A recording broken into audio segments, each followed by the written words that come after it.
मुझे नहीं लगता मैं पहले कभी इतना हंसाऊंगा हॉरर मूवी देखते हैं। Anyway let's start. इस हफ्ते रिलीज हुई है स्त्री 2 मूवी और रात का शो देखा है हमने 9:30 पौने 10 बजे का। एंड इस वीडियो में हम बात करने वाले हैं वो जो कुछ भी हुआ इस पूरी मूवी के दौरान। तो मूवी स्टार्ट होती है उसी सीन से जहां पर हमने स्त्री 1 को खत्म किया था, जब स्त्री का स्टैचू देखते हैं हम शहर के बाहर और नीचे लिखा होता है ओ स्त्री रक्षा करना। मूवी बिल्कुल वहीं से स्टार्ट होती है जब स्त्री वो पढ़ती है और मुड़ के वापस चली जाती है और फिर आता है सरकटा। अब सरकटा यहां पर आकर जो भी आतंक मचा रहा है, लड़कियों को लेकर जा रहा है, क्यों लेकर जा रहा है ये तो आपको मूवी देखने पर ही पता चलेगा। बट फिर से हमारे विक्की भैया पे आ जाती है जिम्मेदारी, क्योंकि वो है चंदेरी गांव के रक्षक। तो अब वो इस मिशन पे लग गए हैं कि अब कैसे इस सरकटे को यहां से निकालना है, और इसी मिशन में उनकी हेल्प करते हैं जना, जो कि आए हैं भेड़िया यूनिवर्स से, और हमारी प्यारी श्रद्धा कपूर। और एंड में टीम अप होता है सुपरनैचुरल्स का, जिसमें हमें दिखते हैं खुद विक्की भैया, स्त्री और Bhediya. Yes, Bhediya is in the climax. और फिर आती है द ओरिजिनल स्त्री। मैंने 2 बार स्त्री बोल दिया क्या? ये तो आपको मूवी देखकर पता चलेगा ना कि क्यों। और फिर एंड में एक फाइट होती है और फाइनली वो सर कटे को शहर से बाहर निकाल देते हैं या मार देते हैं या जो भी करते हैं उसका। और स्त्री 2 खत्म होती है बिल्कुल वैसे ही जैसे स्त्री 1 खत्म हुई थी, जहां पर श्रद्धा कपूर जा रही होती हैं शहर से बाहर। विक्की भैया को वो अपना नाम बताकर जाती हैं और साथ में आपको ये भी पता चलेगा मूवी देखने के टाइम इस सीन में कि श्रद्धा कपूर एक्चुअल में है कौन, क्योंकि वो चंदेरी गांव में एक मोटिव के साथ आई थी जो मूवी के बिल्कुल एंड में रिवील किया गया है। अब बात कर लेते हैं कैमियोस की। तो कैमियो के नाम पर हमें दिखने को मिलते हैं फर्स्ट अक्षय कुमार, जो कि बिल्कुल वो नहीं है जो आप सोचकर जाओगे कि आपको भूल भुलैया वाले अक्षय कुमार दिखेंगे। नहीं, ये एक अलग कैरेक्टर है, एक नया कैरेक्टर है जो इस स्त्री यूनिवर्स में एग्जिस्ट करता है कहीं, और जो कनेक्टेड है समहाउ सरकटे के साथ। दूसरे कैमियो में हमें दिखते हैं खुद वरुण धवन एज भेड़िया।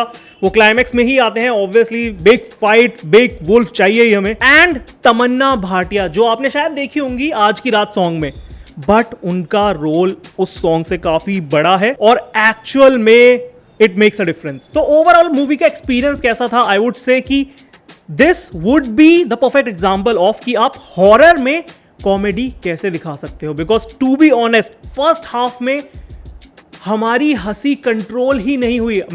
मुझे 1 मिनट भी याद नहीं है जब मैं हंस नहीं रहा हूंगा फर्स्ट हाफ में। एंड सेकेंड हाफ में because obviously you have to show the big fight, बड़ी आग दिखानी है कैरेक्टर्स की, तो कॉमेडी थोड़ी सी कम हो जाती है, फाइटिंग और एक्शन ज्यादा हो जाता है सेकेंड हाफ में, but it does not disappoint. अगर स्त्री यहां पर थी तो स्त्री 2 यहां पर, शायद कैमरे में से हाथ बाहर निकल गया है, तो यहां पर है स्त्री 2। और कुछ ऐसे सवाल हैं जैसे कि सरकटा सारी लड़कियों को क्यों लेके जा रहा है, उसका मोटिव क्या है, वो स्त्री के जाने के बाद ही क्यों आया, और जो ओरिजिनल स्त्री है हमारी वो एंड में ही क्यों आती है।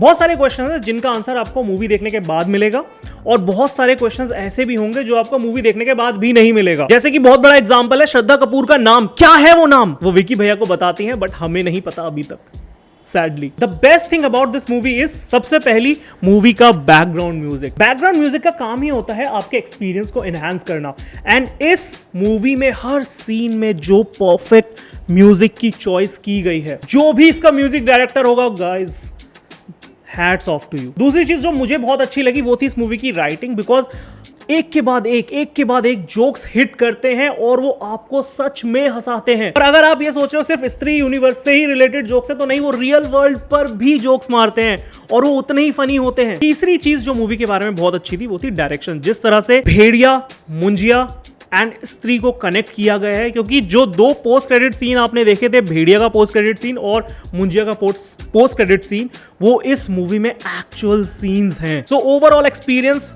10 on 10। अब मूवी में जो अच्छा नहीं था, वैसे there is only one thing जो पर्सनली मुझे अच्छी नहीं लगी, वो थी अक्षय कुमार की acting. I don't know why. See, Akshay Kumar का एक कैमियो था, उनका रोल मूवी में जब आप देखोगे तो आपको पता चलेगा कि उनका रोल मूवी में बहुत बड़ा होने वाला है इन फ्यूचर, और जब वो स्क्रीन पर आते हैं तो वो मूवमेंट हिट करना चाहिए था आपको, वो इमोशनल कनेक्ट फील होना चाहिए था, बट वो फील नहीं होता।